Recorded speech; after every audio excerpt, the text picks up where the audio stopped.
السلام علیکم ورحمۃ اللہ وبرکاتہ۔ اعوذ باللہ من الشیطان الرجیم۔ رب اشرح لی صدری ویسر لی امری واحلل عقدۃ من لسانی یفقہوا قولی واجعل لی وزیرا من اہلی۔ اللہم صلی علی محمد وعلی آل محمد کما صلیت علی ابراہیم وعلی آل ابراہیم انک حمید مجید۔ اللہم بارک علی محمد وعلی آل محمد کما بارکت علی ابراہیم وعلی آل ابراہیم انک حمید مجید۔ اللہم انا نسألک علما نافعا ورزقا طیبا وعملا متقبلا یا حی یا قیوم برحمتک نستغیث۔ اللہم ارنا الحق حقا وارزقنا اتباعہ وارنا الباطل باطلا وارزقنا اجتنابہ وجعلنا للمتقین اماما۔ اعوذ باللہ من الشیطان الرجیم۔ بسم اللہ الرحمن الرحیم۔ الف لام را کتاب احکمت آیاتہ ثم فصلت من لدن حکیم خبیر۔ الا تعبدوا الا اللہ اننی لکم منہ نذیر وبشیر وان استغفروا ربکم ثم توبوا الیہ یمتعکم متاعا حسنا الی اجل مسمى ویؤتی کل ذی فضل فضلہ وَإِن تَوَلَّوْا فَإِنِّي أَخَافُ عَلَيْكُمْ عَذَابَ يَوْمٍ كَبِيرٍ۔ إِلَى اللَّهِ مَرْجِعُكُمْ وَهُوَ عَلَى كُلِّ شَيْءٍ قَدِيرٌ۔ أَلَا إِنَّهُمْ يَثْنُونَ صُدُورَهُمْ لِيَسْتَخْفُوا مِنْهُ أَلَا حِينَ يَسْتَغْشُونَ ثِيَابَهُمْ يَعْلَمُ مَا يُسِرُّونَ وما يعلنون انه علیم بذات الصدور۔ الحمدللہ رب العالمین۔ ہمارا 11واں سپارہ مکمل نہیں ہوا تھا، اس کی 5 آیتیں سورہ ہود شروع ہو رہی تھی۔ 5 آیتیں میں نے اس کی تلاوت کی ہیں جو کہ 11ویں سپارے میں ہیں، اور اس کے ساتھ ہم آج 12واں سپارہ شروع کریں گے۔ سورہ ہود بہت اہم سورت ہے۔ ایک بار حضرت ابوبکر صدیق رضی اللہ عنہ نے پوچھا کہ اے اللہ کے نبی، مجھے آپ بوڑھے ہو گئے ہیں، آپ کے بالوں میں سفیدی آ گئی ہے۔ آپ صلی اللہ علیہ وسلم نے فرمایا مجھے سورہ ہود نے، سورہ واقعہ، سورہ نبا اور تکویر نے بوڑھا کر دیا ہے۔ حروف مقطعات کا درست مفہوم متعین کرنا ہمارے لیے مشکل ہے، تاہم یہ جو ہے عربوں کو چیلنج کیا گیا ہے کہ یہ قرآن انہی حروف کا مجموعہ ہے۔ اگر تمہیں قرآن میں شک ہے تو تم بھی ایسا قرآن بنا کر دکھاؤ۔ پختہ اور اٹل ہیں اس کی آیات، تورات اور انجیل کی طرح منسوخ نہیں ہے۔ حلال اور حرام اور جو امر بالمعروف نہیں عن المنکر کی تفصیل ہے اس کو بیان کیا گیا ہے۔ اللہ پاک فرماتے ہیں یہ ایک ایسی کتاب ہے کہ اس کی آیات محکم ہیں، مضبوط ہیں۔ پھر ان کو بیان کیا گیا ہے اس ہستی کی طرف سے جو حکمت والا باخبر ہے۔ اللہ تعبدو، اور سب سے پہلی بات جو کی گئی ہے یہ کہ نہ تم عبادت کرو الا اللہ، مگر اللہ ہی کی، اللہ کے سوا کسی کی عبادت نہ کرو۔ اننی، بے شک میں، لکم تمہارے لیے، منہ نذیر و بشیر، اللہ کی طرف سے ڈرا دینے والا اور خوشخبری بشارت دینے والا ہوں۔ ان استغفروا، اور عبادت کرنے کے ساتھ ساتھ ربکم، اپنے رب کی، اس سے توبہ مانگو، بخشش مانگو، ثم توبوا الیہ، پس وہ لوٹ آئے گا تمہاری طرف۔ تو توبہ استغفار کے بے شمار فائدے ہیں۔ جہاں لوگ استغفار کرتے ہیں وہاں اللہ کا عذاب نہیں آتا، مال اولاد کی فراوانی اور خوشحالی بھی میسر ہوتی ہے۔ یہاں اللہ تعالیٰ نے موت تک متاع حسن کا وعدہ کیا ہے جو کہ حلال اور پاکیزہ رزق ہے۔ ہر لحاظ سے انسان کی اپنی جان، صحت، مال، اولاد، گھر بار، اس کا کاروبار، ہر ایک کے اندر اندر اللہ کہتے ہیں میں اس کو اچھا فائدہ عطا فرماؤں گا تاکہ وہ تم کو متاعن حسنہ اچھا فائدہ دے، الی اجل مسمى ایک جو اس نے مدت رکھی ہوئی ہے، ویؤتی کل ذی فضل فضلا اور وہ دیتا ہے ہر فضل والے کو اپنا فضل عطا کرے گا، وَإِن تولوا اور اگر تم پھر جاتے ہو فإنی أخاف علیکم تو بے شک میں ڈرتا ہوں تمہارے بارے میں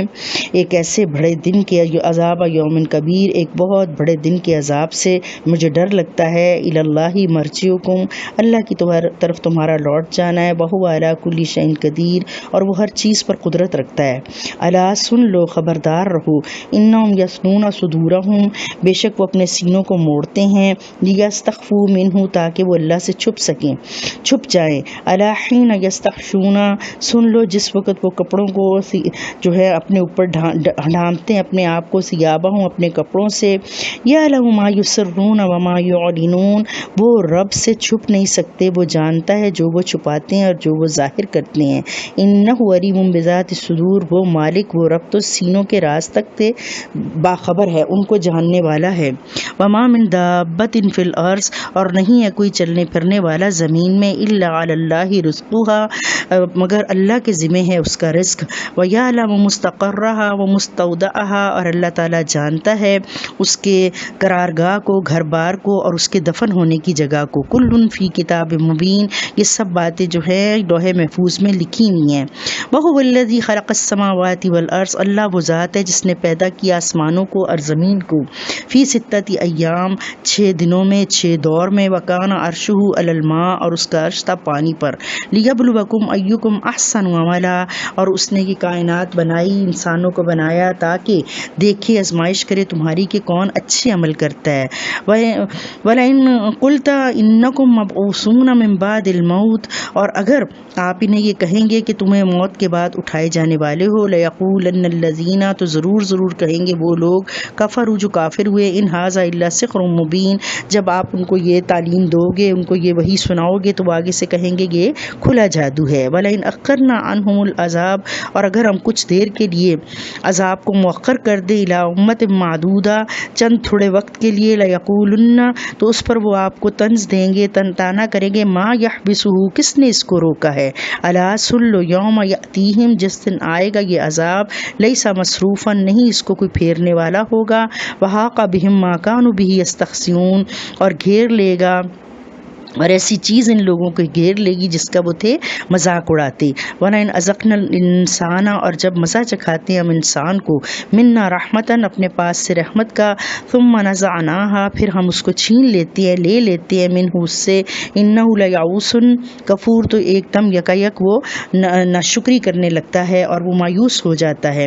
وَلَئِنْ أَذَقْنَاهُ اور اگر ہم مزہ چکھائیں اس کو نعماء بعد ضراء نعمت دینے کے بعد ہم اس کو تکلیف کا مزہ چکھائیں، مست ہو جو اس کو پہنچتی ہے، لیقولن تو البتہ وہ ضرور کہے گا، ذهب السیئات عنی کہ میرے سے میرے برائیاں میرے دور ہو گئیں، انی فرح فخور اور پھر وہ فخر کرنے لگتا ہے اترانے لگ جاتا ہے، دنیا دارانہ سوچ رکھنے والے نہ تو مصیبت پر صبر کرتے ہیں اور نہ ہی جب ان کو خوشی حاصل ہوتی ہے ان کو نعمتیں ملتی ہیں وہ اس کے اوپر شکر ادا کرتے ہیں، الا الذین صبروا وعملوا الصالحات مگر وہ لوگ جنہوں نے صبر کیا اور صالح عمل کیے، اولئک لهم مغفرۃ واجر کبیر ان کے لیے بخشش ہے اور اجر بہت بڑا ہے، فلعلک تارکم بعض ما یوحی شاید کہ آپ چھوڑ دیں بعض جو وحی کی گئی ہے، الیک آپ کی طرف، ضائق بہ اور گھٹتا ہے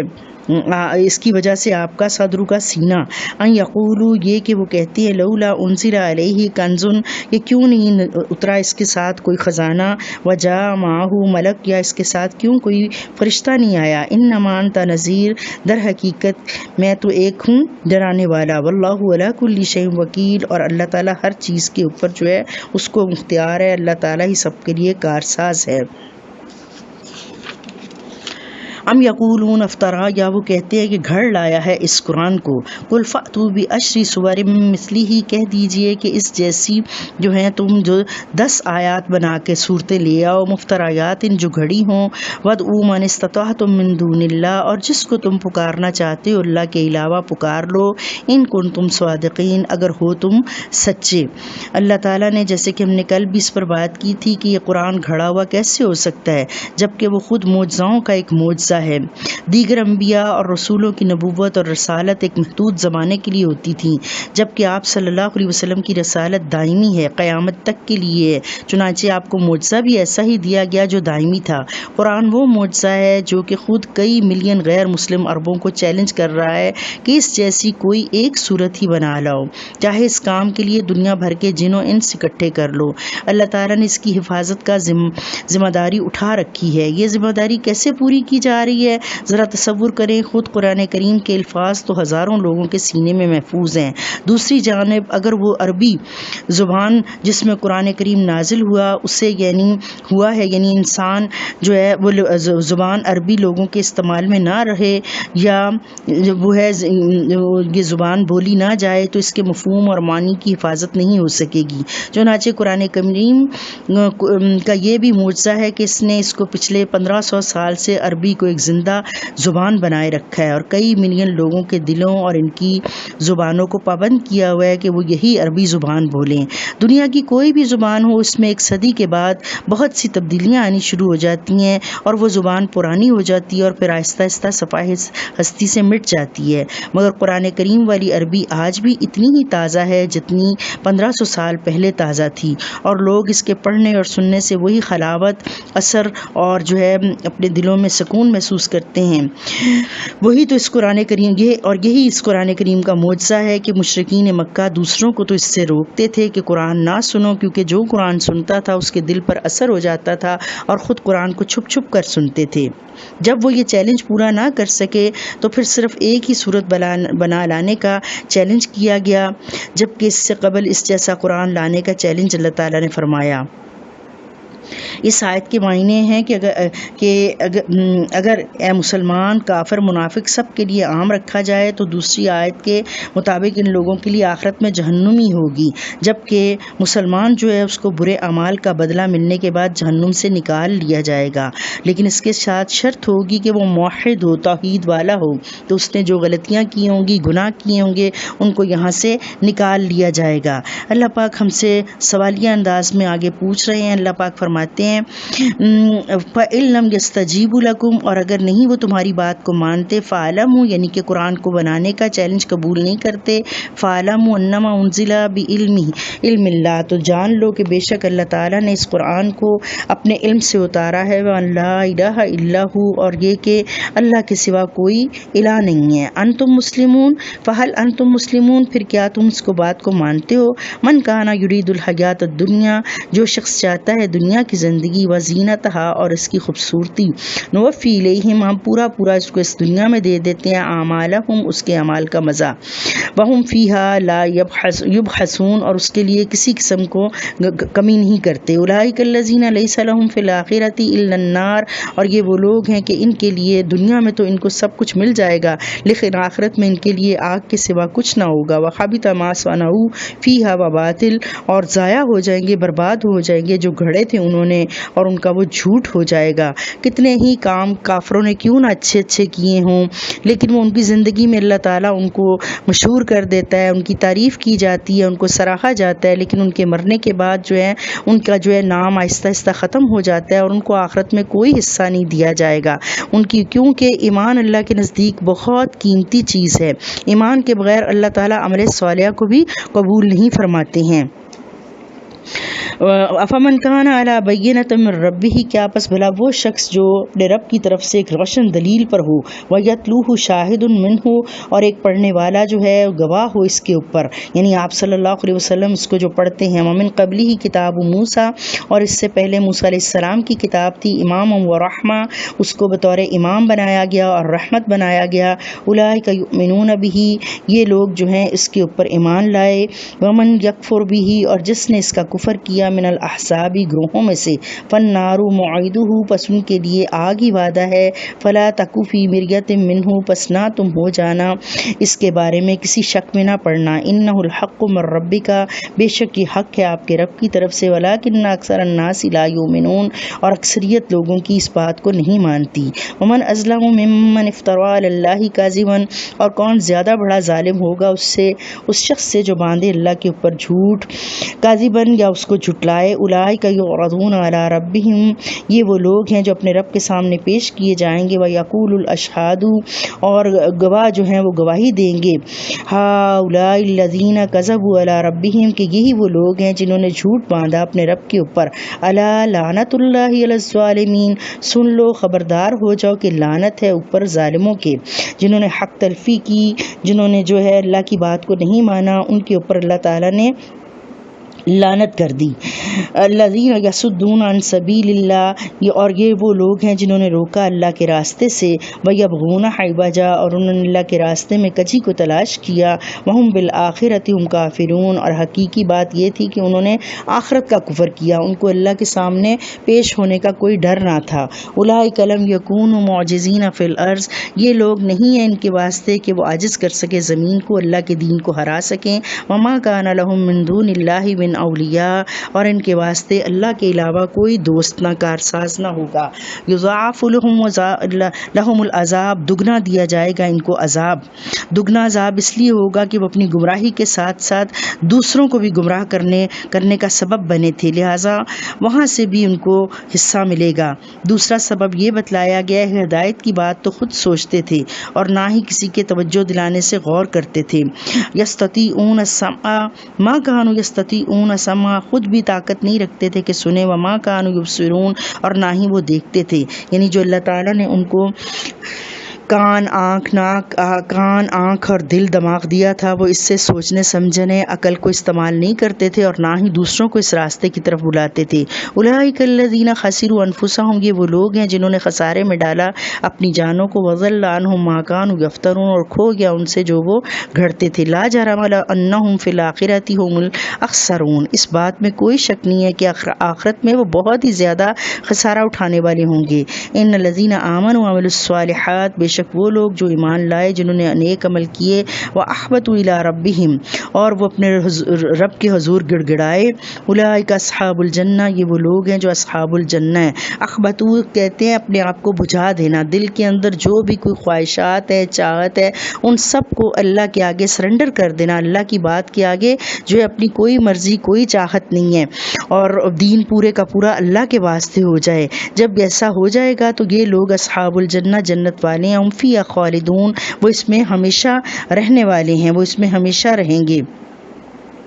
دنیا میں جھوٹے عقائد کے مطابق عمل کرنے کی مشقت اٹھانی اور آخرت میں دگنا عذاب جیسے اور اللہ تعالیٰ مختلف جگہوں پہ فرماتے ہیں کہ بینا اور نابینا کبھی برابر نہیں ہو سکتے نہ ہی اندھیرا اور روشنی برابر ہو سکتی ہے جس قسم کے حالات آپ صلی اللہ علیہ وسلم کو پیش آ رہے تھے تقریباً ایسی ہی حالات گزشتہ انبیاء کو بھی پیش آ چکے تھے لہٰذا ان کا ذکر کیا جا رہا ہے تاکہ آپ صلی اللہ علیہ وسلم کی ہمت بدے کفار مشرکین کو عبرت ہو جب بھی کوئی نبی کسی قوم میں جاتا ہے تو قوم گمراہی میں ڈوبی ہوتی ہے لہٰذا سب سے پہلے نبی اسے عذاب الہی سے ڈراتے ہیں اور پھر اس ڈرانے کے بعد سب سے پہلا درس اللہ کی وحدانیت ہی کا ہوتا ہے اور اللہ تعالیٰ فرماتے ہیں ہم نے آپ صلی اللہ علیہ وسلم سے پہلے کوئی رسول نہیں بھیجا مگر اسے وحی کی کہ میرے سوا کوئی الہ نہیں ہے تو صرف میری ہی عبادت کی جائے وَلَقَدْ مَثَلُ الْفَرِيقَيْنِ كَالْأَعْمَى وَالْأَصَمِّ مثال دو جماعتوں کی دو گروہوں کی جیسے کہ ایک اندھا ہو اور ایک بہرا ہو والبصیری والسمیع اور ایک سننے والا اور دیکھنے والا ہو هل یستویان مثلا کیا یہ دونوں برابر ہیں یہ دونوں گروہ برابر ہو سکتے ہیں افلا تذکرون کیا آپس نہیں وہ غور و فکر کرتے وَلَقَدْ أَرْسَلْنَا نُوحًا إِلَىٰ قَوْمِهِ بلا شبہ بھیجا ہم نے نوح علیہ السلام کو ان کی قوم کی طرف انی لکم نذیر مبین انہوں نے کہا کہ میں تمہاری طرف کھلا ڈرانے والا ہوں اللہ تعبدوا الا اللہ اور انہوں نے آ کے یہی پیغام دیا کہ نہ تم عبادت کرو مگر اللہ ہی کی۔ انی اخاف علیکم عذاب یوم علیم، بے شک میں تمہارے بارے میں ڈرتا ہوں کہ تم پر ایک دردناک دن کا ایک دردناک عذاب آ جائے گا۔ فقال الملأ الذین کفروا من قومه، تو کہا ان کافر سرداروں نے ان کی قوم میں سے، ما نراک الا بشرا مثلنا، ان کے سرداروں نے کہا کہ ہم تو تمہیں اپنے ہی جیسا ایک بشر دیکھتے ہیں، وما نراک اتبعک، اور نہیں ہم دیکھتے کہ پیروی کی ہے تیری، الا الذین، ان لوگوں نے، ہم اراذلنا، جو ہمارے درمیان جو ہیں مطلب رذیل قسم کے لوگ ہیں، بعد یہ رائی، سرسری نگاہ میں جب ہم ان کو دیکھتے ہیں، نہ ان کے پاس گھر بار، ان کا کوئی لباس اچھا نہیں، ان کے کھانے پینے کو کچھ نہیں، ان کے پاس کوئی بیویاں بچے نہیں ہیں، تو ہم تو ان کو ایسے ہی رذیل سا دیکھتے ہیں۔ وما نرا لکم علینا من فضل، اور نہیں ہم دیکھتے کہ تجھے ہمارے اوپر کوئی فضیلت دی گئی ہو۔ ہر قوم میں سب سے سرکش لوگ وہاں کے وڈیرے، چودھری اور کھڑپینچ قسم کے لوگ ہوتے ہیں، جنہوں نے سوسائٹی میں اپنے مفادات کے تحفظ کے انتظامات کر رکھے ہوتے ہیں۔ ایسی کوئی بھی تبدیلی جس سے ان کے مفادات متاثر ہونے کا اندیشہ ہو، وہ اس کی مخالفت کرتے ہیں، چاہے وہ حق کی بات ہی کیوں نہ ہو۔ نبی کی اطاعت کی ذمہ داری سے بھاگنے کے لیے ہمیشہ ہی سے یہ بہانہ استعمال کیا گیا کہ یہ تو بشر ہے، یہ تو ہمارے جیسا انسان ہے، نبی کیسے ہو سکتا ہے۔ یہ بہانہ لوگ نبی کی زندگی میں کرتے تھے کیونکہ وہ خود اسے دن رات دیکھ رہے ہوتے تھے۔ بعد میں آنے والوں نے یہ بہانہ کیا کہ وہ نبی ہے، نبی تو ہے مگر بشر نہیں ہے۔ ظاہر بات ہے کہ جو بشر نہ ہوگا، اس کی اطاعت کیسے، بشر کی اطاعت جو ہے وہ کیسے کی جائے گی۔ دوسری طرف انبیاء یا کسی بھی اصلاحی تحریک کے حامی و ناصر غریب، کمزور اور مظلوم طبقے کے لوگ ہوتے ہیں۔ تم مجھے اپنے جیسا ہونے کا الزام دے کر رد کر رہے ہو، حالانکہ میرے اندر امتیازی صفات تو موجود ہیں جو تمہیں نظر نہیں آ رہی، اور وہ کیا ہے؟ میں نے کبھی شرک نہیں کیا، اللہ نے مجھے نبوت اور ہدایت سے سرفراز کیا۔ اگر تمہیں یہ کوئی امتیاز نظر نہیں آ رہا تو میں زبردستی تم کو ہدایت نہیں دے سکتا۔ قال یا قومی ارأیتم ان کنت علی بینۃ من ربی، انہوں نے کہا کہ اے میری قوم، کیا بھلا تم نے سوچا دیکھا کہ اگر ہوں میں اپنے رب کی طرف سے واضح اور روشن دلیل کے اوپر، وآتانی رحمۃ من عندہ، اور دی ہے مجھے اس نے پاس سے رحمت، فامیت علیکم، پس وہ تمہیں نظر نہیں آ رہی، انلزمکموہا، کیا میں زبردستی کروں گا اس ہدایت کو، وانتم لہا کارہون، جبکہ تم اس کو ناپسند کر رہے ہو، تو میں تمہیں زبردستی ہدایت کی طرف نہیں لا سکتا، میرا کام تو صرف آگاہ کرنا ہے۔ وَيَا قَوْمِ لَا أَسْأَلُكُمْ عَلَيْهِ مَالًا، اے میری قوم میں تم سے کوئی مال نہیں مانگتا، ان اجریہ الا علی اللہ، میرا اجر، میرا معاوضہ اللہ کے پاس ہے، وما انا بطارد الذین آمنوا، اور نہیں میں ہٹاؤں گا، دور کروں گا ایمان والے لوگوں کو اپنے پاس سے، انہم ملاقو ربہم، بے شک انہوں نے اپنے رب کے ساتھ ملاقات کرنی ہے، ولکنی اراکم قوما تجہلون، لیکن میں تم کو دیکھتا ہوں کہ تم بہت ہی جاہل قوم ہو۔ ہر نبی کی طرح نبی نوح نے بھی اعلان کیا کہ مجھے تم سے کسی اجر کی طلب نہیں ہے، میرا اجر اسی کے پاس ہے جس نے مجھے مامور کیا ہے، اور یہ بجائے خود حقانیت کی بڑی دلیل ہے۔ اللہ تعالیٰ نے آپ صلی اللہ علیہ وسلم کی زبانی بھی یہ اعلان کروایا۔ آپ صلی اللہ علیہ وسلم کہہ دیں کہ اگر میں نے تم سے کچھ اجرت مانگی ہو تو وہ تم ہی رکھو، میرا اجر تو اللہ کے ذمہ ہے، اور وہ ہر چیز پر حاضر و ناظر ہے۔ جو لوگ حق کو پہچان کر اسے قبول کر چکے ہیں، وہ حق تعالیٰ کی نظر میں تو بڑے معزز ہیں، انہیں میں کیسے بھگا سکتا ہوں۔ آپ صلی اللہ علیہ وسلم سے بھی یہی تقاضا کیا گیا تھا کہ یہ جو غلام قسم کے لوگ آپ کے پاس بیٹھتے ہیں، آپ ان کو نکال دیجئے، اور پھر ہمارے جو سردار ہیں وہ آپ کے پاس آ کر بیٹھیں گے۔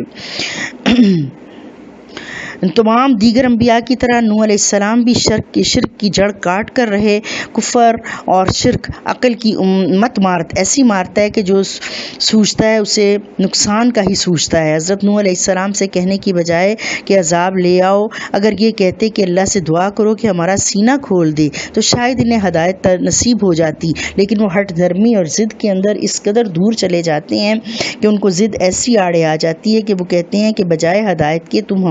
ہمارے اوپر وہ عذاب لے آؤ۔ ولا اب یا قومی من ینصرنی، اے میری قوم کون میری مدد کرے گا، من اللہ اللہ کے بالمقابل، ان ترکتہم اگر میں نے ان کو یہاں سے اپنے پاس سے نکال دیا، افلا تذکرون کیا تم غور و فکر نہیں کرتے، ولا اقول لکم عندی خزائن اللہ، اور جیسا کہ ابھی اس سے پہلے بھی ہم نے پڑھا، آپ صلی اللہ علیہ وسلم نے بھی فرمایا کہ میں نہیں تم سے کہتا کہ میرے پاس اللہ کے خزانے ہیں، ولا عالم الغیب، اور نہ ہی میں غیب جانتا ہوں، کسی نبی کو بھی اللہ تعالیٰ نے غیب نہیں دیا سوائے جتنا اللہ چاہتے تھے، ولا اقول انی ملک، اور نہ ہی میں تم سے یہ کہتا ہوں کہ میں فرشتہ ہوں، ولا اقول للذی، اور نہ ہی میں کہتا ہوں لوگوں کے بارے میں، تزدری اعینکم، کہ جن لوگوں کو تم حقیر سمجھتے ہو، لن یؤتیہم اللہ خیرا، کہ ہرگز نہ دے گا ان کو اللہ تعالیٰ کوئی بھلائی خیر، اللہ عالم بما فی انفسہم، اللہ ہی خوب جانتا ہے جو ان کے دلوں کے اندر ہے، انی اذل من الظالمین، اور بے شک ایسی صورت میں اگر میں ان کو ایسا سمجھوں تو میں ظالمین میں سے ہو جاؤں گا۔ قالوا یا نوح قد جادلتنا فاکثرت جدالنا، کہنے لگے اے نوح تو نے ہم سے بہت جھگڑا کیا اور بہت لمبی لمبی بحثیں کی، فأتنا بما تعیدنا، پس تو ہمارے اوپر وہ چیز لے آ جس کا تو وعدہ کرتا ہے، ان کنت من الصادقین، اگر تو سچوں میں سے ہے۔ قال انما یأتیکم بہ اللہ، انہوں نے کہا یہ میرے اختیار میں تو نہیں ہے، اس کو لانے والا اللہ ہے، انشاء اگر وہ چاہے گا، وما انتم بمعجزین، اور جب یہ عذاب آئے گا تو تم اس کو ہرا نہ سکو گے، ولا ینفعکم نصحی، اور نہ فائدہ دے گی تم کو میری نصیحت کرنا، ان اردت، اگر میں چاہوں، ان انصح لکم، کہ میں تمہیں خیر خواہی کروں، ان کان اللہ یرید، اگر ہے اللہ تعالیٰ چاہتا، ان یغویکم، کہ وہ تم کو گمراہ کر دے، ہوا ربکم و الیہ ترجعون، وہی تمہارا رب ہے اور اسی کی طرف تم نے لوٹ جانا ہے۔ یعنی میں کتنی بھی اچھی تبلیغ کرتا رہوں، کتنی بھی طویل تبلیغ کرتا ہوں، 950 سال کوئی کم عرصہ نہیں ہوتا، لیکن میرے کہنے سے تم جو ہدایت پہ نہیں آ سکتے ہو، یہ تو اللہ ہی کے اختیار میں ہے، اور اللہ ہی تم کو جو ہے وہ گمراہ کرتا ہے، اور اللہ ہی جو ہے تمہارے لیے خیر خواہی کرتا ہے۔ ام یقولون افطرا، یا وہ کہتے ہیں کہ گھڑ لایا ہے اس کو، قل ان افتریتہ، ان سے کہہ دیجئے کہ اگر میں نے اس کو گھڑا ہو، فعلی اجرامی، تو میرے اوپر ہی ہے میرا یہ جرم، وانا بری مما تجرمون، اور میں بیزار ہوں اس سے جو تم جرم کر رہے ہو، واوحی الی نوح، اور وحی کی گئی نوح علیہ السلام کی طرف، انہ لن یؤمنوا من قومک، کہ نہ ہرگز نہ ایمان لائیں گے تیری قوم میں سے، الا من قد آمنا، سوائے جو ایمان لا چکے، فلا تبتئس بما كانوا یفعلون، پس نہ تم افسوس کرو، نہ تم غم کھاؤ ان کے کرتوتوں پر، وَاصْنَعِ الْفُلْكَ، اور بناؤ ایک کشتی، بِأَعْيُنِنَا، میری آنکھوں کے سامنے، وَوَحْيِنَا، اور میری وحی کے مطابق۔ اس آیت سے پتہ چلتا ہے کہ کسی قوم میں عذاب کا وقت وہی ہوتا ہے جب اس میں سے کسی ایک کا بھی ہدایت پانے کا امکان نہ رہے، اور حقیقت اللہ ہی جانتے ہیں۔ یاد رہے کہ قیامت بھی اس وقت قائم ہوگی جب کہ سب نیک لوگ اٹھا لیے جائیں گے۔ اللہ تعالیٰ کا ضابطہ کیسا جچا تلا ہے، کافر چاہے نبی کی اولاد ہو، بخشش تو دور کی بات ہے، نبیوں کو اس کے سلسلے میں بات کرنے کی بھی اجازت نہیں ہے۔ ولا تخاطبنی فی الذین ظلموا، اور نہ تو خطاب کرنا، بات کرنا میرے ساتھ ظالم لوگوں کے بارے میں، انہم مغرقون، بے شک وہ سب غرق ہونے والے ہیں۔ ویصنع الفلک، اور وہ کشتی بناتے تھے، وکلما مر علیہ، اور جب کبھی بھی گزر ہوتا ان کے اوپر، ملأ من قومہ، ان کی قوم کے سرداروں کا، سخروا منہ، وہ اس کا مذاق اڑاتے۔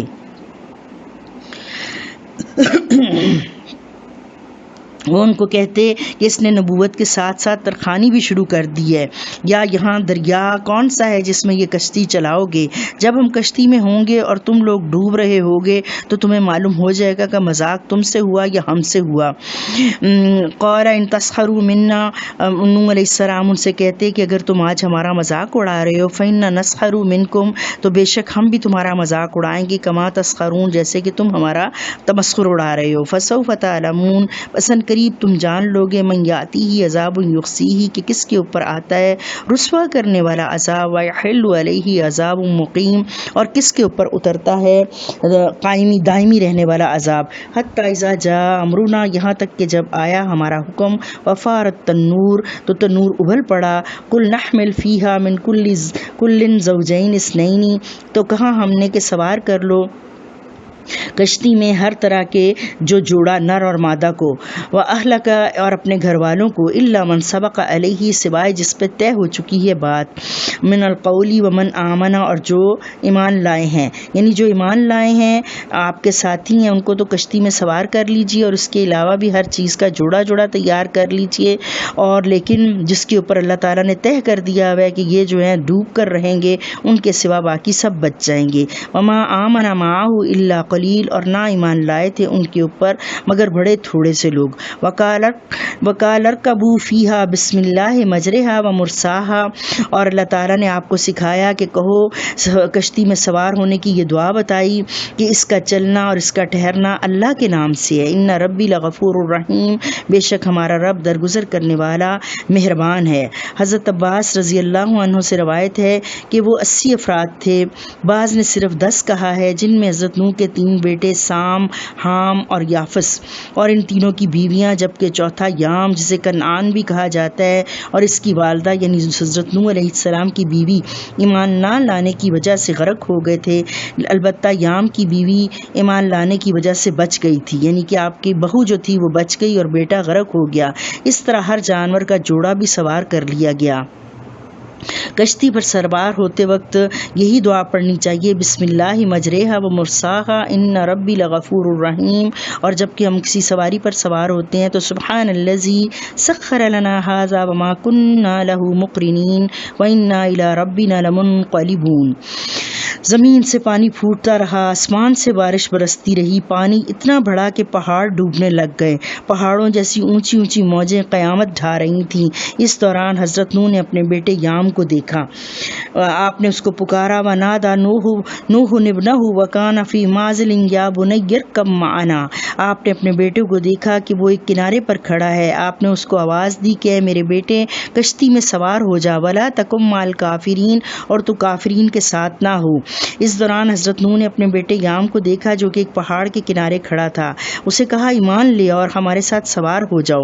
لیکن اس نے کہا قَالَ سَآوِي إِلَى جَبَلٍ يَعْصِمُنِي، اس نے کہا کہ ان قریب پناہ دے گا مجھ کو پہاڑ اور بچا لے گا مجھ کو من الماء پانی سے۔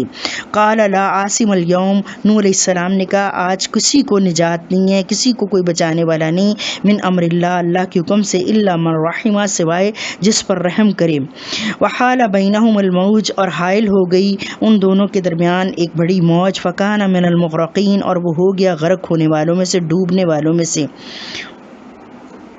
جودی پہاڑ موصل میں ہے جو آج بھی اسی نام سے مشہور ہے جہاں حضرت نوح علیہ السلام کی قوم آباد تھی۔ یہاں ایک سوال تحقیق سے تعلق رکھتا ہے کہ کیا آج کی نسل انسانی صرف حضرت نوح کی اولاد سے تعلق رکھتی ہے، بلکہ اس سے بھی پہلے یہ غور کرنا چاہیے کہ یہ سوال پیدا کیسے ہوا۔ اصل میں یہ غلط فہمی اسرائیلی روایات سے ہوئی ہے۔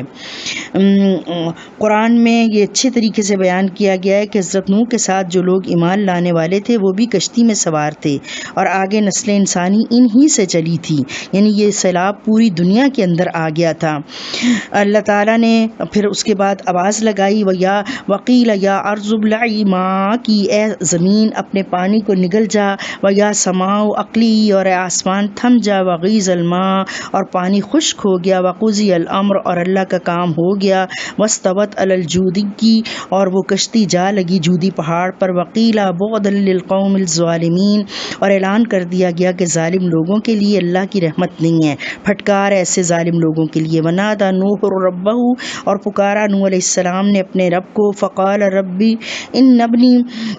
من اہلی کہ بے شک میرا بیٹا تو میرے اہل میں سے تھا، وان وعدک الحق اور تیرا وعدہ سچا ہے، وانت احکم الحاکمین اور تو سب فیصلہ کرنے والوں سے بہترین فیصلہ کرنے والا ہے۔ قال یا نوح انہ لیس من اہلک، اللہ پاک نے فرمایا وہ تیرے اہل میں سے نہ تھا،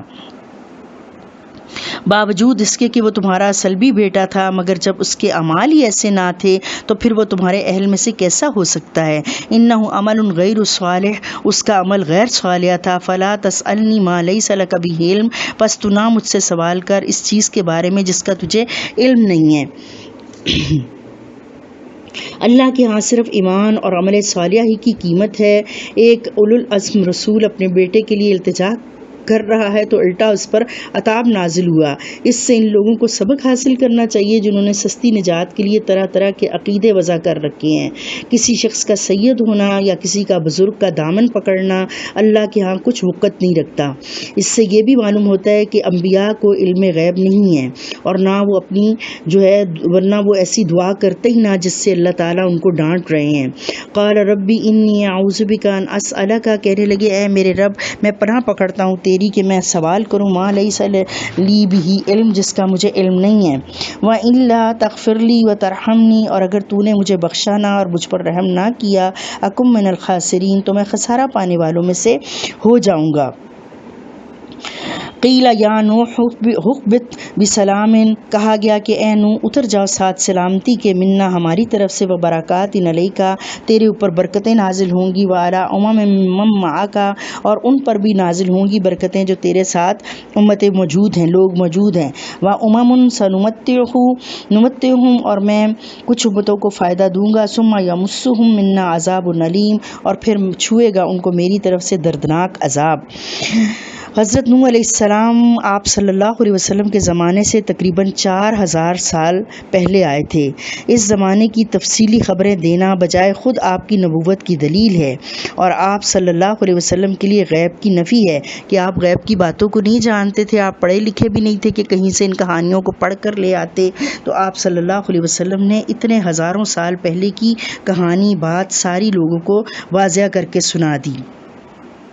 تلک من انباء الغیب، یہ غیب کی خبریں ہیں، نوحیہا ہم وحی کرتے، الیکا تیری طرف، ما کنت تعلمھا نہیں تھا تو ان کو جانتا، انت تو بھی، ولا قومک اور نہ ہی تیری قوم، من قبل ھذا اس سے پہلے تمہیں ان چیزوں کا کچھ خبر نہیں تھی، فاصبر پس تو صبر کر، ان العاقبۃ للمتقین، اور اللہ تعالیٰ قصہ سنانے کے بعد بتا رہے ہیں کہ کیسے کیسے انبیاء گزرے، کیسی کیسی ان کی محنتیں تھیں۔ آپ بھی یہ جو آپ کو قریش مکہ جو ہیں وہ تکلیفیں پہنچا رہے ہیں، اذیتیں دے رہے ہیں، آپ اس کے اوپر صبر کیجئے، اور بے شک جو ہے آخر کیا ہوگا کہ انجام جو ہے وہ بہتر انجام، اچھا انجام تو پرہیزگاروں کے لیے ہے۔ وَإِلَىٰ عَادٍ أَخَاهُمْ هُودًا، اور طرف عاد کے ان کے بھائی ہود کو بھیجا، قَالَ يَا قَوْمِ اعْبُدُوا اللَّهَ، انہوں نے کہا اے میری قوم عبادت کرو اللہ کی، مَا لَكُم مِّنْ إِلَٰهٍ غَيْرُهُ، تمہارا اللہ کے سوا کوئی الہ نہیں ہے، إِنْ أَنْتُمْ إِلَّا مُفْتَرُونَ، اور نہیں ہو تم مگر جھوٹ کھڑتے۔ یا قوم لا أسألكم علیہ اجرا، اے میری قوم میں تم سے اس کے بدلے کوئی اجر نہیں مانگتا، ان اجری الا علی الذی فطرنی، میرا اجر اس کے اوپر ہے جس نے مجھے پیدا کیا ہے، افلا تعقلون، کیا پس تم عقل نہیں کرتے ہو؟ نبی چونکہ اللہ کی طرف سے مامور ہوتے ہیں لہٰذا ان کا اجر بھی اللہ ہی کے ہاں سے ہوتا ہے، دنیا سے وہ کسی اجر کی طالب نہیں ہوتے، کسی سے اجر طلب نہ کرنا بھی مامور من اللہ ہونے کی دلیل ہے۔ وَيَا قَوْمِ اسْتَغْفِرُوا رَبَّكُمْ، اور اے میری قوم بخشش مانگو اپنے رب سے، ثُمَّ تُوبُوا إِلَيْهِ، پھر لوٹ جاؤ توبہ کرو اس کی طرف، يُرْسِلِ السَّمَاءَ عَلَيْكُمْ مِدْرَارًا، وہ تمہارے اوپر آسمان سے موسلادھار بارشیں کرے گا، وَيَزِدْكُمْ قُوَّةً إِلَىٰ قُوَّتِكُمْ، اور تمہاری جو موجودہ قوت ہے اس قوت میں مزید اضافہ کرے گا، وَلَا تَتَوَلُّوا مُجْرِمِينَ، اور مجرم بن کر نہ لوٹو۔ استغفار کے بے شمار فائدے ہیں، جہاں استغفار ہو وہاں عذاب الہی نہیں آتا اور خوشحالی پیدا ہوتی ہے، مال اور بیٹوں کی کثرت کا ذکر اللہ تعالیٰ نے سورہ نوح میں فرمایا ہے۔ پھر نوح علیہ السلام کا کلمہ ہے کہ پھر میں نے انہیں کہا کہ اپنے رب سے استغفار کرو، بخشش مانگو، آسمان سے تمہارے لیے موسلادھار بارش نازل کرے گا، بیٹوں اور مالوں کے ذریعے تمہاری مدد کرے گا، تمہارے لیے باغات اور نہریں فراہم کرے گا، تمہیں مہیا کرے گا۔ قالوا یا ہود، کہنے لگے اے ہود، ما جئتنا ببینۃ، جو بھی تو کوئی ایسی معجزہ لے کر آیا ہے، وما نحن بتارکی، نہیں ہیں ہم چھوڑنے والے، آلہتنا اپنے معبودوں کو، عن قولک تیرے کہنے سے، وما نحن لک بمؤمنین، اور نہ ہی ہم تجھ پر ایمان لانے والے ہیں۔ کہ نوح اتنے ڈھیٹ لوگ تھے کہ وہ کہتے تھے کہ ہم تیرے کہنے سے بات کو نہیں مانیں گے، ان نقول الا اعتراک بعض آلہتنا بسوء، اور ہم تو یہی کہیں گے تیرے بارے میں کہ ہمارے معبودوں نے تجھ کو تکلیف پہنچائی ہے اور تجھے یہ جو ہے کسی طرح جو ہے جادو کر دیا ہے تیرے اوپر. قال انی اشہد اللہ، کہہ دیجئے کہ میں اللہ کو گواہ بناتا ہوں. واشہد انی بریء مما تشرکون، اور تم بھی گواہ رہنا کہ میں جو شرک تم لائے ہو اس سے بیزار ہوں. من دونہ فکیدونی، اللہ کو چھوڑ کر تم میرے خلاف چال چلو جمیعاً سارے کے سارے. ثم لا تنظرون، اور پھر مجھے مہلت بھی نہ دو. انی توکلت علی اللہ، میں نے اللہ پر بھروسہ کیا ہے. ربی و ربکم، میرا اور تمہارا رب ہے. ما من دابۃ الا هو آخذ بناصیتها، نہیں کوئی زمین پر چلنے پھرنے والا جاندار مگر اس کی پیشانی اللہ ہی کے ہاتھ میں. ان ربی علی صراط مستقیم، بے شک میرا رب سیدھے راستے پر ہے. بے شک میرا رب جو ہے اس کا راستہ سیدھا ہے. وَإِن تَوَلَّوْا، پھر اگر یہ پھر جاتے ہیں، بات کو نہیں مانتے ہیں. فَقَدْ أَبْلَغْتُكُم مَّا أُرْسِلْتُ بِهِ إِلَيْكُمْ، تو بے شک میں نے تو پہنچا دی ہے وہ بات جس کے ساتھ مجھے بھیجا گیا تھا. وَيَسْتَخْلِفُ رَبِّي قَوْمًا غَيْرَكُمْ، اور میرا رب تمہیں لے جائے گا، اوروں کو تمہاری جگہ پر لے آئے گا. وَلَا تَضُرُّونَهُ شَيْئًا، پھر نہ تم اس کا اللہ کا کچھ بگاڑ سکو گے. ان ربی علی کل شیء حفیظ، بے شک میرا رب ہر چیز کے اوپر محافظ ہے. نبی حق کے لیے ہر وقت اپنا سب کچھ کھپا رہے تھے. صبح و شام انہیں توحید سمجھانے میں لگے ہوئے تھے. تو اسی محنت اور جد و جہد کو ان بے وقوفوں نے یہ سمجھا کہ معبودوں کی مار پڑی ہے جو انہیں کسی کل چین نہیں لینے دے رہی. بزرگوں کی مار کی غلط فہمی آج بھی کئی مسلمانوں کو ہو جاتی ہے. انبیاء میں جرت ایمانی کتنی زیادہ ہوتی ہے اور کیسے اللہ پہ توکل پہاڑ سا ہوتا ہے. ذرا تصور کرنا چاہیے کہ جب ایک نبی تنہا ساری قوم کو چیلنج کر رہا ہے کہ میرے خلاف تم سب مل جاؤ اور تمہارے خدا بھی مل جائیں اور جو میرا بگاڑنا چاہتے ہو بگاڑ لو، مجھے قطعاً مہلت نہ دو. تقریباً ایسا ہی خطاب نوح علیہ السلام نے بھی اپنی قوم سے کیا، اور ایسا ہی ہمارے پیارے نبی صلی اللہ علیہ وسلم نے فرمایا کہ میرے ایک ہاتھ پر چاند رکھ دو اور ایک ہاتھ پر سورج، تو میں پھر بھی تمہاری بات کو نہیں مانوں گا. فَإِن تَوَلَّوْا، پھر اگر یہ پھرتے ہیں یعنی آپ کی بات کو نہیں سمجھتے. فَقَدْ أَبْلَغْتُكُمْ، تو انہوں نے کہا کہ بے شک میں نے پہنچا دی. مَا أُرْسِلْتُ بِهِ إِلَيْكُمْ، جو رسالت مجھے دے کر بھیجا گیا تھا تمہاری طرف. وَيَسْتَخْلِفُ رَبِّي قَوْمًا غَيْرَكُمْ، اور میرا رب اور لوگوں کو جانشین بنائے گا تمہارے علاوہ، اور پھر تم اس کا کچھ نہ بگاڑ سکو گے. وَلَمَّا جَاءَ أَمْرُنَا نَجَّيْنَا هُودًا، اور پھر ہم نے جب نجات دے دی ہود علیہ السلام کو، وَالَّذِينَ آمَنُوا مَعَهُ بِرَحْمَةٍ مِنَّا، اور ان لوگوں کو جو ان کے ساتھ ایمان لائے تھے اپنے پاس سے، جب ہم نے ان کو نجات دے دی.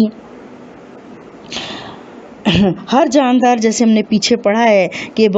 ما من دابۃ الا هو آخذ بناصیتها، کہ ہر جاندار جو ہے اللہ کے مکمل قبضہ قدرت میں ہے اور اختیار میں ہے. وہ بے پناہ تصرف اور اختیارات کے باوجود کسی کے اوپر بھی اللہ تعالیٰ ظلم نہیں کرتے ہیں. اور اللہ تعالیٰ نے فرمایا کہ اس طرح سے میرا رب جو ہے اور لوگوں کو لے آئے گا، اور اللہ تعالیٰ کے دیے وقت سے، مہلت سے، صحت سے، مال سے فائدہ اٹھانا چاہیے اور زیادہ سے زیادہ اس سے نیکیاں کمانی چاہیے، کیونکہ اللہ تعالیٰ کو کسی کی کچھ پرواہ نہیں ہے. اللہ تعالیٰ ہمیں لے جائے گا، اللہ نے اپنے کام کو پورا کر کے رہنا ہے، اور اللہ اور لوگوں کو ہماری جگہ پر لے آئے گا.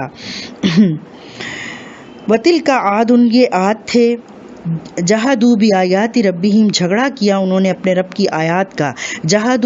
وہ جھگڑا ہوتا ہے کہ دل سے ان کو پتہ چل گیا تھا، دل سے انہوں نے مان لیا تھا کہ یہ اللہ کے رسول ہیں، اللہ کے قاصد ہیں، لیکن ان کی جو دنیا کی چودراہٹ تھی وہ ان کے جو ہے ان کو اس ماننے میں جو ہے رکاوٹ بنی ہوئی تھی، اور انہوں نے زبانوں سے اس کا انکار کر دیا. وَعَصَوْا رُسُلَهُ، اور انہوں نے نافرمانی کی اللہ کے رسولوں کی. وَاتَّبَعُوا، اور پیروی کی انہوں نے امر کل جبار عنید، ہر جابر سرکش کے طریقے کی اتباع کی. وَأُتْبِعُوا فِي هَذِهِ الدُّنْيَا لَعْنَةٌ وَيَوْمَ الْقِيَامَةِ، تو اللہ تعالیٰ نے ان کے پیچھے لگا دی اس دنیا کی لعنت اور قیامت کے دن کی لعنت. أَلَا إِنَّ عَادًا كَفَرُوا، سن لو، یاد رکھو، بے شک عاد نے کفر کیا ربہم، اپنے رب کا. الا بعدا لعاد قوم ہود، اور اللہ تعالیٰ نے قوم ہود کے لیے جو تھا ان کے لیے پھٹکار ہے، عاد کے لیے جو قوم تھی ہود کی. بہت دوری، ہلاکت کے معنوں میں استعمال ہوتا ہے. اور وَإِلَىٰ ثَمُودَ أَخَاهُمْ صَالِحًا، قوم سمود کو کی طرف بھیجا ان کے بھائی صالح کو. قَالَ يَا قَوْمِ اعْبُدُوا اللَّهَ مَا لَكُم مِّنْ إِلَٰهٍ غَيْرُهُ، اور آپ یہ دیکھ رہے ہو نا کہ ہر نبی نے آ کے، ہر رسول نے آ کر ایک ہی جیسا پیغام دیا کہ اے میری قوم، قوم اللہ کی عبادت کرو، تمہارے لیے اس کے سوا کوئی الہ نہیں ہے، ہوا انشأکم من الارض، اسی نے تمہیں زمین سے پیدا کیا، واستعمرکم فیہا، اور بسایا تم کو اس میں، واستغفروہ، پس بخشش مانگو، ثم توبوا الیہ، اور پھر لوٹ جاؤ اس کی طرف، رجوع کرو اللہ کی طرف، ان ربی قریب مجیب، بے شک میرا رب قریب سے دعاؤں کا قبول کرنے والا ہے۔ قالوا یا صالح قد کنت فینا مرجوا، کہنے لگے اے صالحہ تو ہمارے اندر ایسا شخص تھا کہ تمہاری امیدیں تیرے ساتھ تھیں، اتنہانا، کیا تو ہم کو روکتا ہے، ان نعبد ما یعبد آباؤنا، ہم نے تیرے سے بہت ساری امیدیں لگا رکھی ہوئی تھیں اور تو ہم کو روک رہا ہے ان چیزوں سے جس کی عبادت کرتے تھے ہمارے آباء و اجداد۔ وَإِنَّنَا لَفِي شَكٍّ مِّمَّا تَدْعُونَا إِلَيْهِ مُرِيبٍ، اور بے شک ہم البتہ اس چیز کے بارے میں شک میں ہیں جس کی طرف تو ہمیں بلاتا ہے۔ ان کے اس کہنے سے یہ بھی ثابت ہوتا ہے کہ رسول جو بھی بنائے جاتے ہیں وہ رسالت سے پہلے اپنی قوم کے معزز ترین افراد میں سے ہوتے ہیں۔ لوگوں کا اس پر اعتماد ہوتا ہے، دعوت توحید کے شروع کرنے کی دیر ہوتی ہے کہ یہی قوم جو اس کو اپنے آنکھوں پر سر آنکھوں پر بٹھاتی ہے وہ اس کی ذات میں کیڑے نکالنے لگ جاتی ہے اور اس کی مخالفت پر اتر آتی ہے۔ قال یا قومی ارأیتم ان کنت علی بینۃ من ربی، انہوں نے کہا کہ اے میری قوم کیا تم یہ دیکھتے نہیں ہو کہ میں اپنے رب کی طرف سے کھلی نشانی پر ہوں، وآتانی منہ رحمہ، اس نے مجھے اپنے پاس سے رحمت عطا کی ہے، فمن ینصرنی من اللہ، بس کون مجھ کو بچائے گا اللہ سے، ان عصیتہ، اگر میں نے اس کی نافرمانی کی، فما تزیدوننی، اور نہیں میری جو ہے زیادتی ہوگی، غیر تحسیر، اور جو کوئی بھی میری مدد کرے گا تو اس میں مجھے نقصان میں ہی اضافہ کرے گا۔ نبوت سے پہلے بھی یہ خرافات تو میرا ضمیر کبھی بھی برداشت نہیں کر سکتا تھا، انہوں نے کہا کہ میں تو کبھی بھی اللہ کی نافرمانی کا سوچ نہیں سکتا، اور اگر میں نے اب ایسا کیا تو میری اس میں جو ہے میرے لیے نقصان ہی نقصان میں اضافہ ہوگا۔ قوم نے کسی بڑے معجزے کا مطالبہ کیا، اگر ایسا معجزہ دیکھیں گے تو ایمان لے آئیں گے، اور معجزہ طلب کیا کہ ہماری آنکھوں کے سامنے پہاڑ سے حاملہ اونٹنی برآمد کر جو ہمارے سامنے بچہ دے۔ حضرت صالح علیہ السلام نے اللہ سے دعا کی، پہاڑ میں ایک دم جنبش پیدا ہوئی اور ایک شگاف سے 2 ہیکل اونٹنی نکل آئی، اس نے کچھ عرصے بعد بچہ جنا، چونکہ یہ اونٹنی عام طریقے سے ہٹ کر بطور معجزہ پیدا ہوئی تھی اس لیے اسے ناقۃ اللہ تعالیٰ نے اور جگہوں پر کہا ہے۔ اللہ کی یہ اونٹنی عام اونٹنیوں سے کافی بڑے سائز کی تھی، اس کی خوراک بھی زیادہ تھی، اونٹنی کے پانی پینے کے لیے ایک دن مقرر تھا اور باقی سارے ایام جانوروں کے پینے کے لیے تھے، جبکہ کھانے پینے کے لیے ہدایات یہ تھیں کہ اسے آزاد پھرنے دیا جائے اور وہ خود ہی چر چگ لے گی۔ یا قومی ھذہ ناقۃ اللہ، اور کہا کہ اے میری قوم یہ اللہ کی اونٹنی ہے، لکم آیۃ، تمہارے لیے نشانی، فذروھا، اس کو چھوڑ دو، تاکل فی ارض اللہ، یہ اللہ کی زمین سے چرتی پھرے، ولا تمسوھا بسوء، تم اس کو برائی کے ساتھ نہ چھونا، فیاخذکم عذاب قریب، ورنہ کیا ہوگا تمہیں بہت جلد عذاب آ لے گا۔ فعقروھا فقال تمتعوا فی دارکم ثلاثۃ ایام، پس انہوں نے اس کی کونچیں کاٹ ڈالیں تو ان کے نبی نے ان سے کہا کہ اب تم 3 دن تک اپنے گھروں میں فائدہ اٹھا لو، ذالک وعد غیر مکذوب، اور یہ ایسا وعدہ ہے جو جھوٹا نہیں ہو سکتا۔ معجزہ طلب کرنے پہ جو اونٹنی نے دی گئی تھی وہی ان کے لیے وبال جان بن گئی، جتنا پانی دوسرے سارے جانور پیتے تھے اتنا اس اکیلی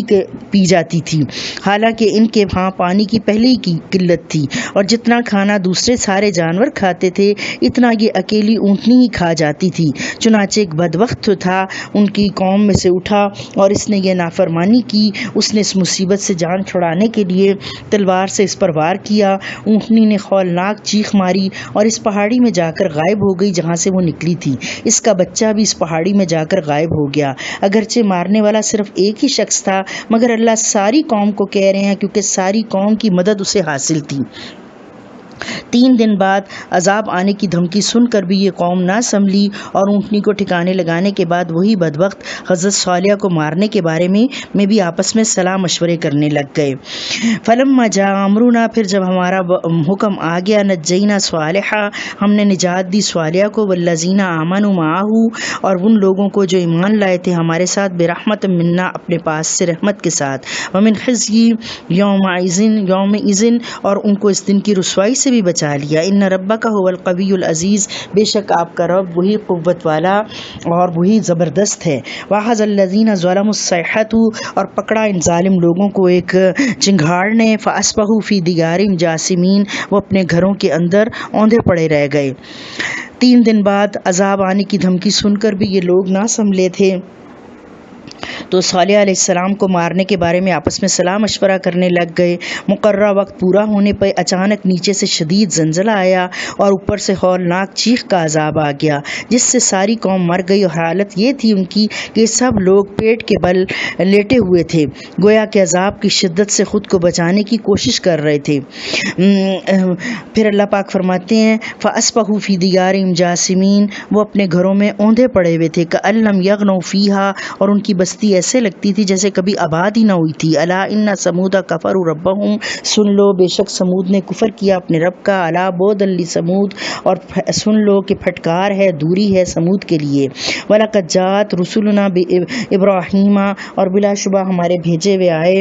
ابراہیم علیہ السلام کے پاس، بالبشرا، خوشخبری لے کر۔ قالوا سلاما، انہوں نے ان کو آ کر سلام کہا۔ قال سلام، انہوں نے بھی ابراہیم علیہ السلام نے ان پر سلام کہا۔ فما لبث ان جاء بعجل حنیذ، اور تھوڑی دیر ٹھہرنے کے بعد ایک بھنا ہوا بچڑا لے کر آئے۔ فلما رأى ایدیہم، اور پھر جب دیکھا کہ ان کے ہاتھ لا تصل الیہ، اس کی طرف نہیں بڑھتے، نکرہم، تو انہیں ان کے اوپر کچھ شبہ ہوا، وأوجس منہم خیفہ، اور ان سے خوف محسوس کیا۔ قالوا لا تخف انا ارسلنا الی قوم لوط، انہوں نے کہا کہ ڈریے نہیں، بے شک ہمیں قوم لوط کی طرف بھیجا گیا ہے۔ یہ فرشتے انسانی شکل میں حضرت ابراہیم کے پاس آئے۔ حضرت ابراہیم سلام و دعا کے بعد ان کی مہمان نوازی میں مشغول ہو گئے۔ حضرت ابراہیم کے خوف کی وجہ یہ تھی کہ فرشتوں کی آمد عام حالات کی وجہ سے نہیں تھی، تو پھر یہ کس کی شامت لے کر آئے ہیں، وہ یہ سوچ رہے تھے۔ حضرت لوط حضرت ابراہیم کے چچا کے بیٹے تھے، چچا کے بیٹے تھے۔ انہوں نے جب وہ وہاں سے نکلے تھے عراق سے، تو اپنے ساتھ ان کو بھی لے کر آئے تھے۔ فلما رأى ایدیہم، پھر جب دیکھا کہ ان کے ہاتھ لا تصل الیہ، ان کے قریب نہیں جا رہے، تو اس چیز کو انہوں نے جو ہے بڑا ان کے اوپر شبہ ہوا، تو انہوں نے ان سے خوف محسوس کیا۔ فرشتوں نے کہا لا تخف، نہ ڈر، انا ارسلنا الی قوم لوط، بے شک ہم کو قوم لوط کی طرف بھیجا گیا ہے۔ وامرأتہ قائمۃ، اور ان کی بیوی وہاں پر کھڑی تھی، وضحکت فبشرناها، اور وہ ہنسنے لگ گئی اور خوشخبری دی اس کو، باسحاق، اسحاق علیہ السلام کی، ومن وراء اسحاق یعقوب، اور اسحاق علیہ السلام کے بعد یعقوب کی بھی بشارت دی۔ قالت یا ویلتا، کہنے لگیں ہائے ہائے، یا اعلد وانا عجوز وہذا بالی شیخا، کہ کیا میں بوڑھی جو ہوں وہ بچہ جو ہوں، اور یہ میرا شوہر بھی بوڑھا ہے، بہت بوڑھا ہے۔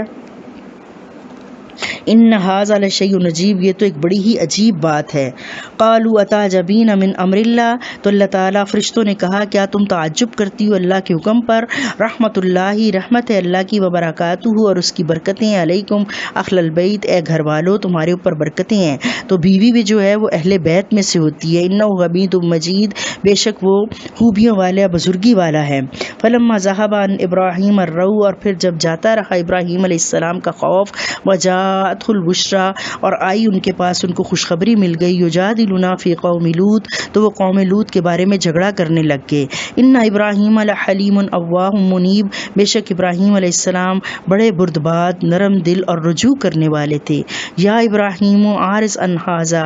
فرشتوں نے کہا ابراہیم اس بات کو چھوڑ دیجئے۔ انہ قد جاء امر ربک، بے شک آپ کے رب کا حکم آ چکا ہے۔ وانہم آتیہم عذاب غیر مردود، اور بے شک ان کے اوپر ایسا عذاب آئے گا جو لوٹایا نہ جائے گا۔ ولما جاءت رسلنا لوطا، اور جب آئے ہمارے بھیجے ہوئے لوط علیہ السلام کے بعد سیّ بہم، ان کا آنا ان کو ناگوار گزرا، وذاق بہم ذرعن، اور اس سے ان کے دل میں گھٹن محسوس ہوئی، وقال ھذا یوم عصیب، انہوں نے کہا کہ آج کا دن تو بہت ہی مصیبت والا ہے، وجاءہ قومہ یخرعون، اور آئی ان کی قوم ان کے پاس دوڑتی ہی، ومن قبل کانوا یعملون السیئات، اور وہ پہلے ہی سے بدکاری والے گندے برے کام کرتے تھے، قال یا قوم ھؤلاء بناتی، انہوں نے کہا اے میری قوم یہ میری بیٹیاں ہیں، ہن اطہر لکم، یہ تمہارے لیے پاک ہیں، فاتقوا اللہ، پس ڈرو اللہ سے، یعنی انہوں نے کہا کہ یہ آپس کی جو ہے ہم جنس پرستی چھوڑ دو، یہ گندا کام ہے، ناپاک کام ہے، تمہارے لیے یہ میری بیٹیاں ہیں، ان سے نکاح کرو، یہ تمہارے لیے پاکیزہ راستہ ہے، فاتقوا اللہ ولا تخزونی، اللہ سے ڈرو اور مجھے رسوا نہ کرو، فی ضیفی، میرے مہمانوں کے سامنے، الیس منکم رجل رشید، کیا تم میں کوئی ایک بھی بھلا آدمی نہیں ہے، قالوا لقد علمت ما لنا،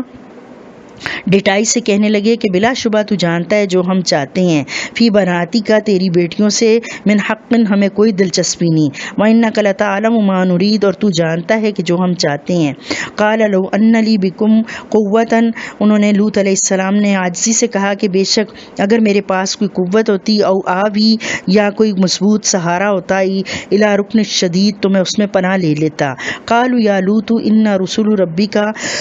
جب فرشتوں نے ان کو اتنا بے بس اور پریشان دیکھا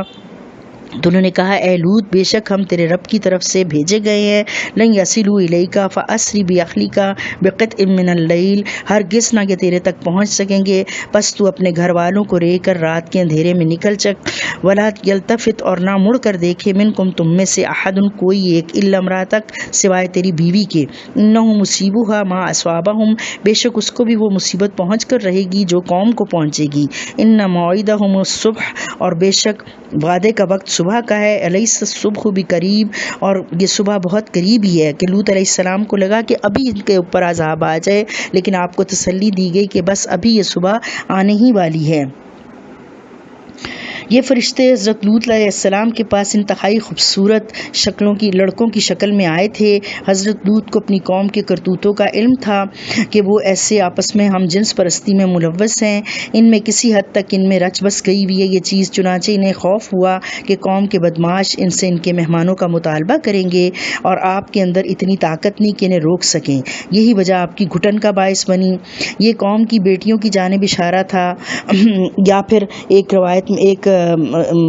کچھ علماء کہتے ہیں کہ خود انہوں نے اپنی بیٹیوں کی طرف اشارہ کیا تھا، ایسی صورت میں مفہوم یہ ہے کہ یہ لڑکیاں تمہارے لیے پاکیزہ ہیں، ان سے نکاح کرو اور مجھ سے میرے مہمانوں کا مطالبہ نہ کرو۔ فطرت سے بغاوت کسی حد تک ان میں رچ بس چکی تھی، وہ ان کے اس جواب سے واضح ہوتی ہے کہ تو جانتا ہے کہ ہمیں کیا چاہیے۔ اس علاقے یعنی سدوم میں حضرت لوط غریب الدیار تھے، نبوت ملنے کے بعد حضرت ابراہیم نے انہیں فلسطین سے یہاں بھجوایا تھا، لہٰذا یہاں ان کا کوئی کنبہ قبیلہ نہ تھا، آپ کی بیوی بھی کافرہ تھی اور قوم کے ساتھ ساز باز میں شریک رہتی تھی۔ ان حالات میں آپ کے منہ سے یہ الفاظ جو تھے بے قراری میں نکل گئے کہ اگر میرے پاس کوئی مقابلے کے لیے کوئی چیز ہوتی یا میرے پاس کوئی مضبوط قلعہ ہوتا تو میں وہاں پناہ لیتا۔